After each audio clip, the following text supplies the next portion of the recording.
people on TikTok who don't love Instagram, they're like, Instagram is the perfect fake. And then, you know, on TikTok, it's like everybody's going batshit crazy. It's very forgiving. It's not as like tense and perfect as something has to look. So the community is really, really good. Just like on Instagram, you can do polls and ask questions. So it's like I would still, it's very much like an Instagram story. It really is. Because you know, you can do the little 15-second increments. So engage your audience. So don't feel like you always have to be the one putting it out there. As a business owner and brands, we're so used to just having to pour education into people. That's the other thing. That's like a clickbait thing. Don't tell them what it is yet. They got to come back for part 2. Even with Creator Studio, which is it's a free thing through Facebook. You can schedule all your Instagram stuff through Creator Studio. There's also an app called Plan. It's PLANN, Plan That. And I really like that app because I'm visual, so I can see the grid and I can drag it over and plan it out for a month and then put all my copy in there, and then it tells you what hashtags not to use because too many people are using it. If you start posting and then you go off for 30 days, it's almost like you have to start back over on TikTok. So that's why I tell people, like, once you start, you gotta keep going. You gotta be consistent and like just be authentic, be yourself. Put out kick-ass content, ask for people to follow you or thank people for following. So if you go and follow, there's just big creators that people love. And so I look at what they're doing. I'm like, what are they doing? And like the biggest TikTokers is Charli D'Amelio, and her family has a little show now. They're literally the cutest family. Her sister is Dixie, she's a singer. And then she dates this cute boy, Noah. But all their accounts are huge. But it's like every time they hit, like, thank you for 1,000, thank you for 2,000, thank you. You know, they do the big balloons. Oh, I love like balloons. You did with weight loss. I love But they say thank you, you know? So, and it's like even if you get 5 likes on something, that's 5 people that you could impact their life. So I really try to not look at numbers. It's really the quality, not the quantity.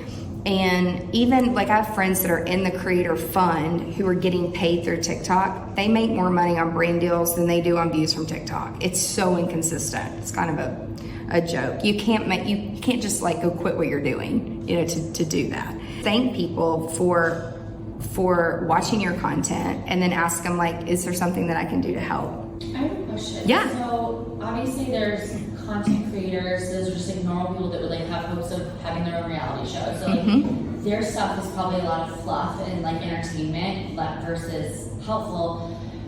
For business owners, are you supposed to be a blend or are you strictly helpful information? Because I don't know that I could do 30 days in a row talking about self-tanner. Yeah. Of course, like I can help with like application and areas that are problem. Like I could probably like pull out, you know, ideas for a few, but like 30 days in a row, like I feel like I would get really redundant. The old me, when I was like kind of a robot, like you were saying, I mean, that's just how I thought I needed to be on social media.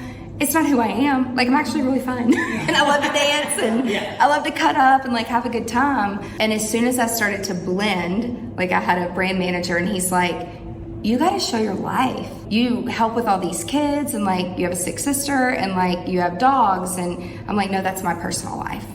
He's like, no, you're not relatable. Like you need to do like some of the funny behind the scenes things that he's like, how I see, he's like, cause you're a really fun person, but you look very stiff and intimidating on social media. And I'm like, well, that sucks.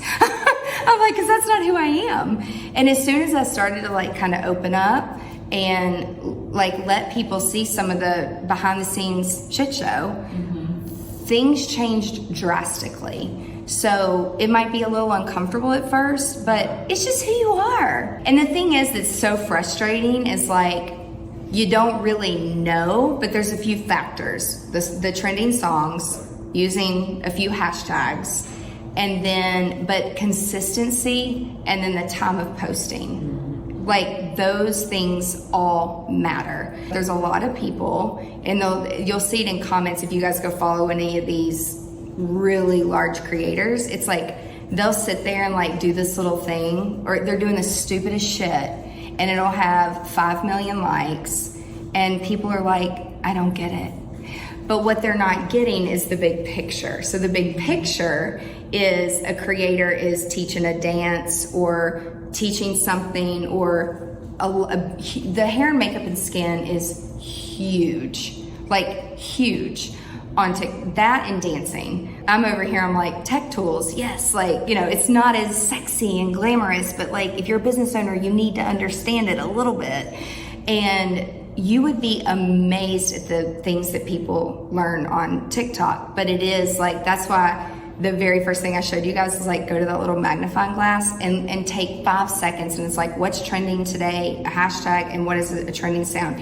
Even if you don't like the sound, it works. Well, so I have a question like with that, just be like with the sounds and stuff, because I feel like a lot of the trending sounds don't at all, like you already kind of answered this, like that don't at all go with my brand, but I have used them because those are like the viral sounds and like the music, but that's not to my brand at all. So it's like, is there even a point to use those ones, or should I just look for other ones that fit my brand more? I would use the trending. Even if it has, like, it's totally opposite of how. And you don't have to do it every single time. The other thing that I want to make sure that you guys know what to do with the whole sound thing, you can turn the music down. I'm in editing again, so I can go to sounds.